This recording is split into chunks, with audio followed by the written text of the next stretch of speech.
Assalomu alaykum.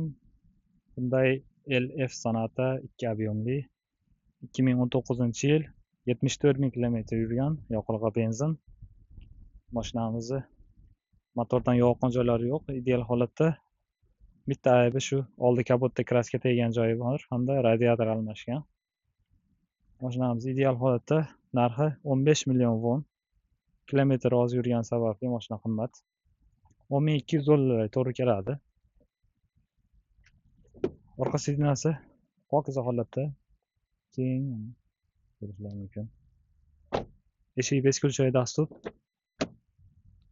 Bakoylari sensor o'zi yopilib kiradi, ochiladi.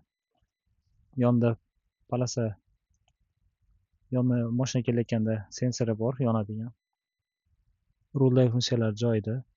Avtoparking, avtoxullari bor. Ekorejim, sport rejimlari mavjud. Old orqa buferlarda kameralar, sensorlar mavjud. Monitor, black box'i bor. Shofer tomonda sidina sovutadi, isitadi. Passajir tomon faqat isitadi.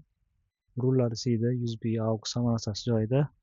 15 million won LF Sonata 74 ming kilometr 2019-yil 10.200 dollar.